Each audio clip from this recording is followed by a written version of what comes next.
মাগুরায় ধর্ষণের শিকার ৮ বছরের শিশুর মৃত্যুর খবরে বাড়িতে চলছে শোকের মাতম। মৃত্যুর খবরে তার বাড়িতে ভিড় জমায় প্রতিবেশী ও আশপাশের গ্রামের মানুষ। এলাকাবাসী ও স্বজনরা ঘটনায় জড়িতদের দ্রুত দৃষ্টান্তমূলক শাস্তির দাবি জানিয়েছেন। জাকি আক্তারের রিপোর্ট। মাগুরার সেই শিশুটির বাড়িতে স্বজনদের ভিড়। শিশুটির মৃত্যুর খবর পাওয়ার পর বাবা ও ছোট বোনের আহাজারিতে ভারী হয়ে ওঠে বাতাস। ভিড় করেছেন আত্মীয় স্বজন ও এলাকাবাসী।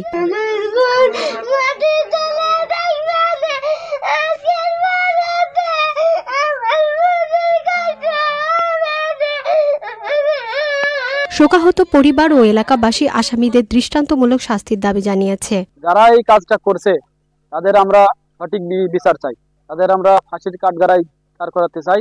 মানুষ যদি শোনে যে আপনার বাসা কোথায়, আমি বলতে পারতেছি না, লজ্জাতে যে আমার বাসা নিজ রান্ধন। সবাই তো চাচ্ছে ফাঁসি, চাচ্ছে ঠিক ওরা আপন বাবা চাচ্ছে ফাঁসি। ধর্ষণের শিকার শিশুটির মরদেহ সেনাবাহিনীর হেলিকপ্টারে করে মাগুরায় নেওয়া হয়। মাগুরার নোমানী ময়দানে নামাজে জানাজা শেষে দাফন করা হবে তাকে। মাগুরা শহরের নিঞ্জানদুলি গ্রামে বোনের বাড়িতে বেড়াতে গিয়ে ধর্ষণের শিকার হয় শিশুটি। Zakia Akter, Channel I.